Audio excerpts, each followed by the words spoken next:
Hi, I'm Miss Tyler, and welcome to this week's episode of Context for Kids, where I teach you guys stuff most adults don't even know. If this is your first time hearing, or if you've missed anything, you can find all the episodes archived at contextforkids.podbean.com, which has them downloadable, or at contextforkids.com, where I have transcripts for readers, or on my Context for Kids YouTube channel. Parents, all scripture this week comes from the MTV, the Miss Tyler version, which is the Christian Standard Bible, modified a bit to make it easier for kids to understand the content and the context. So last week we met the very awesome and very polite King of Salem, Melchizedek. He came out of the city after Abram's mighty victory over the four kings and offered him bread and wine and blessed him because Melchizedek was a priest who served the same God that Abram served. That's our God too. Abram liked him so much that he gave him a tithe. That's 1 out of every 10 things. Of all the stuff that he'd taken back from those four kings as they ran them out of the country. Melchizedek had his city and he hadn't been attacked, but he still treated Abram like a VIP, a very important person. Melchizedek gave Abram a lot of honor and respect in front of all of Abram's friends. That made Abram look really good, and in those days, that was very important. With Melchizedek for a friend, Abram's name was getting more and more famous. After all, he saved all those kings and all their people, and so everyone should be very grateful and singing songs about how great Abram and his God are. Or at least you would think so. But Abram hasn't met the rude dude from Sodom yet. The skunk who ran from the battle and hid in the sticky asphalt pits while his people got hauled off to be sold as slaves. He probably ought to just sneak off and live in a cave alone for the rest of his life, but he won't. Let's look at Genesis, the rest of Genesis 14. Then the king of Sodom said to Abram, "Give me all the people, but you can keep all the animals and loot." But Abram said to the king of Sodom, "I absolutely promise the Lord, God Most High, creator of heaven and earth, that I will not take a thread or the strap of a stinky sandal or anything else that belongs to you. So you can't ever say, Abram is only rich because I gave him everything I have.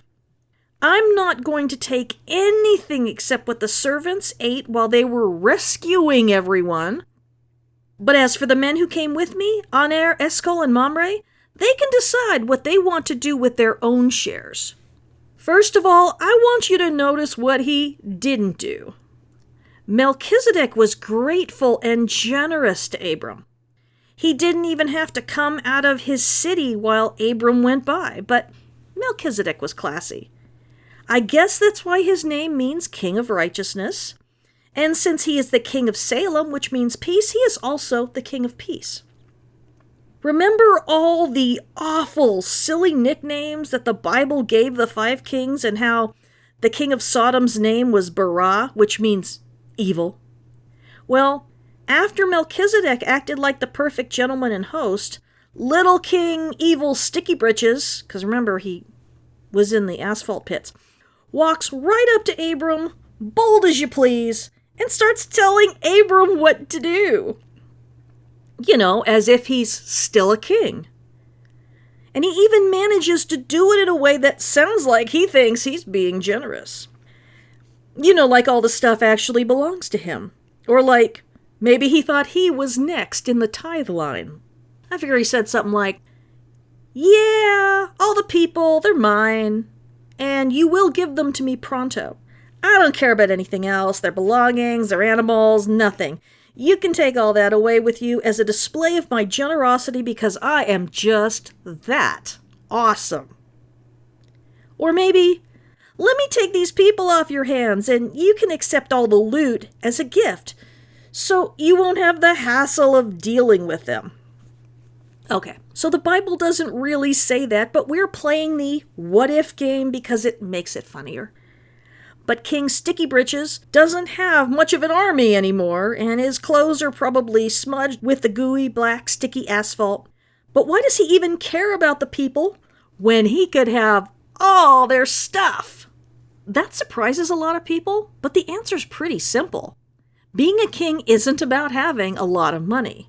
It's about having a lot of power, and without people to rule over, you aren't a king. Being able to boss everyone around and make them work in the asphalt pits means that he'll get his own money back even if the people are starving.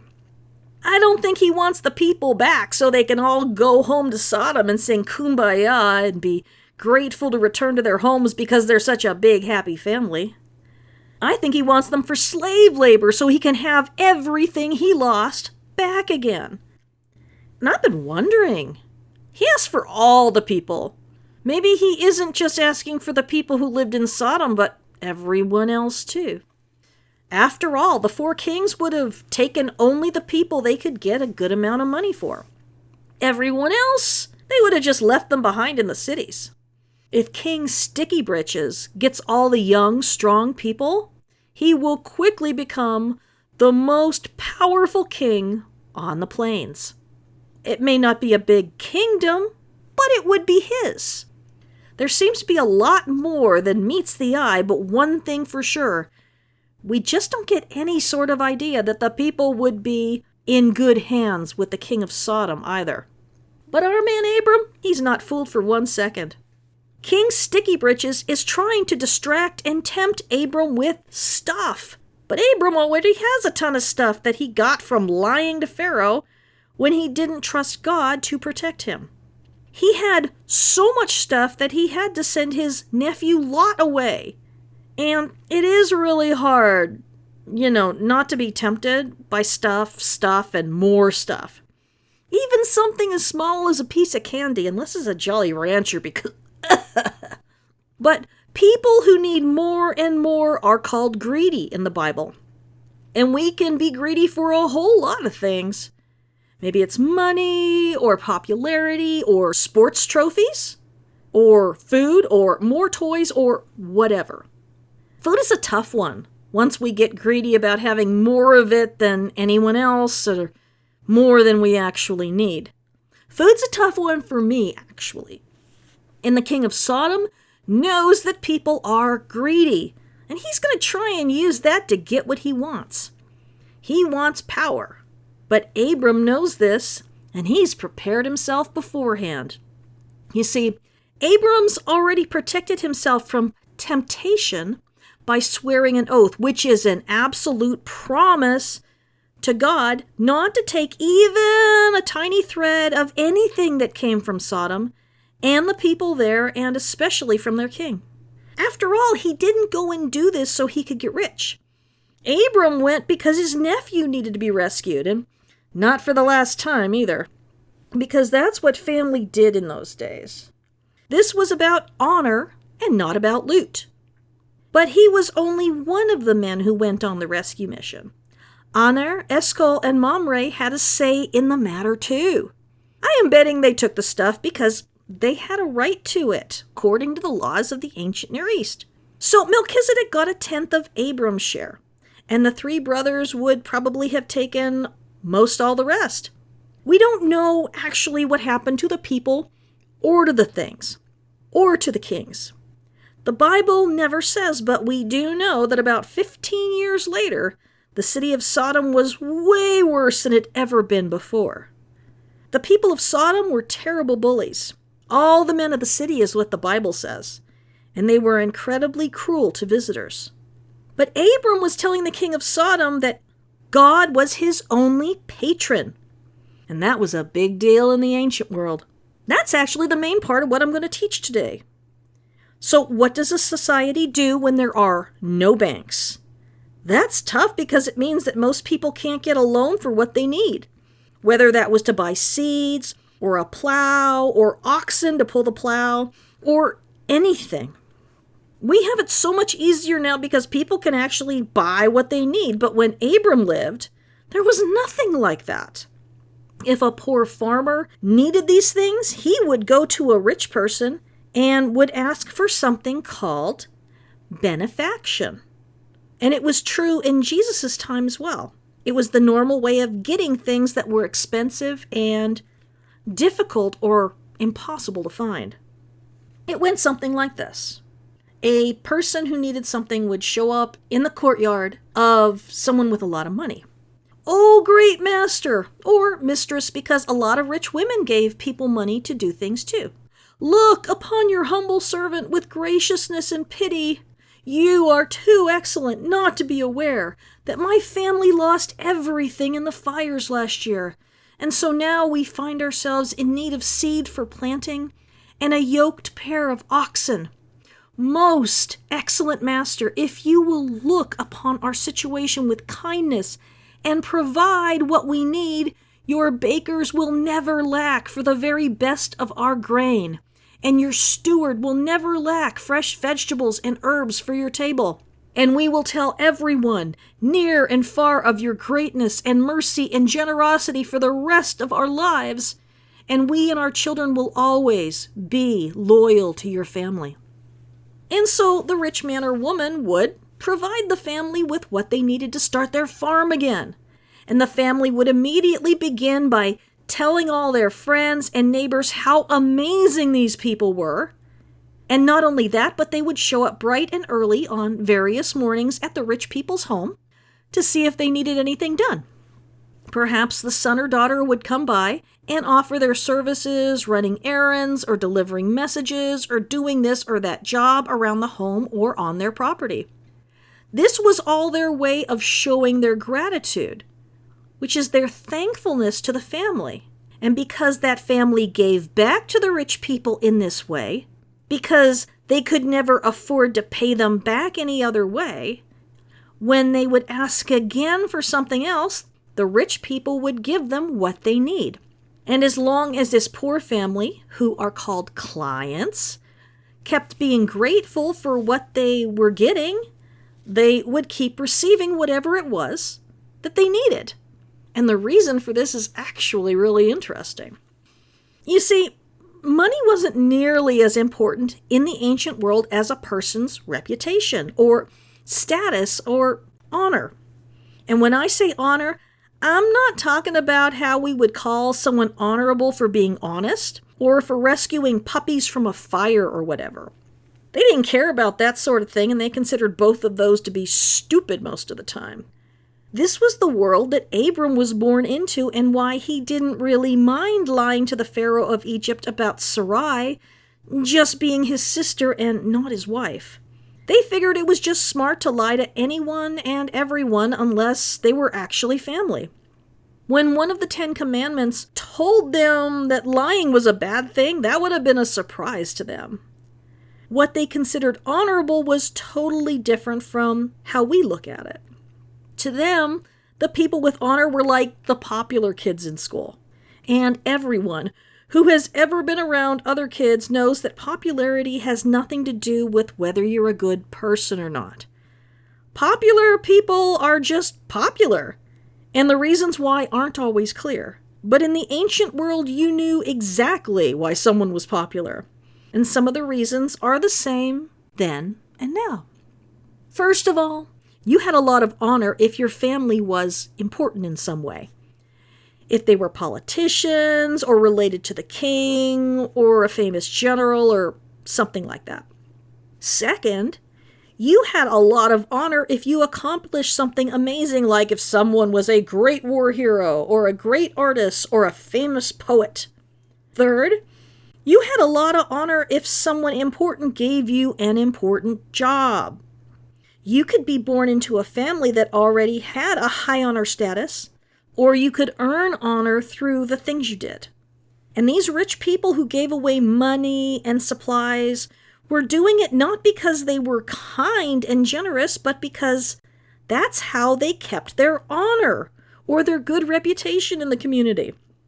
They were buying their popularity, and they had to because they were competing with other rich families to be on the top of the honor heap. If they stopped giving people things, then people would stop talking about how great they were, and no one would hang around their courtyard in the morning looking for favors, and the family would develop shame. Not shame like being embarrassed for having done something really terrible like killing someone. Because in the ancient world, you could kill someone and still have a lot of honor in your community. Which is like totally messed up, right? But they experienced shame because the whole world was like a ladder. And honor meant that you were on the top of the ladder, and shame meant that you were down on the bottom. I'm afraid of heights, so I actually like being at the bottom of the ladder, but that's a story for another day. And they did a lot of things to get more honor that were pretty awful, but we can talk about that some other time. The people who gave the money and supplies were called benefactors or patrons. And the people who got the stuff and were expected to make their benefactors look good were called clients. They needed each other. And so even though it could be upside down and really truly messed up, it worked out for a lot of people. In a world without banks and loans or rich relatives, this is how people survived. But if the people weren't grateful and didn't do things to help their benefactors, then the whole thing just fell apart. And before we talk about Abram and the King of Sodom, let's look at what Jesus had to say about it. When Jesus sent out his disciples in teams of 2 to go and preach and work miracles throughout the region of Galilee, he told them, "Freely you have received, and so freely give." But what does that even mean?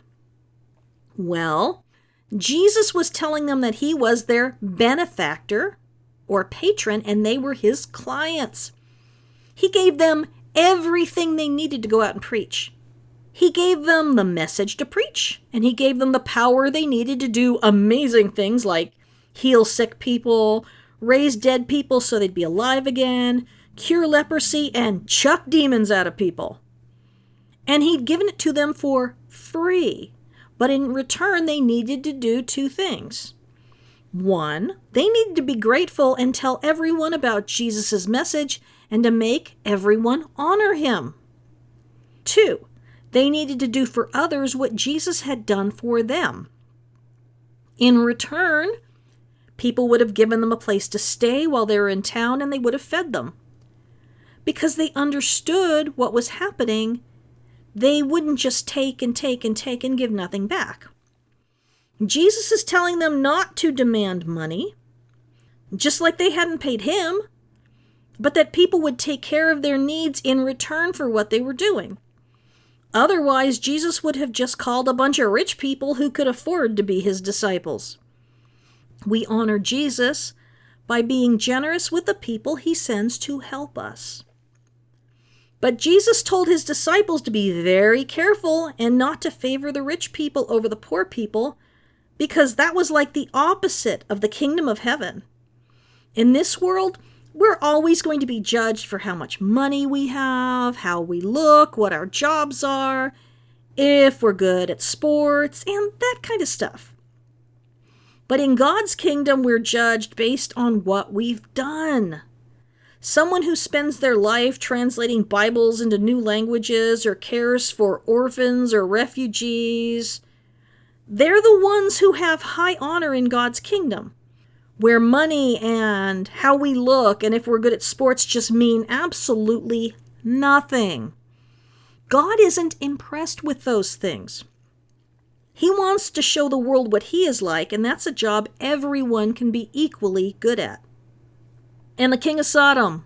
Well, Abram was a rich man, and his friends were rich men, and seemed like mighty warriors at this point, so little Sticky Britches wants to act like he's Abram's benefactor and patron, and that what Abram has is all because of the generosity and greatness of the King of Sodom.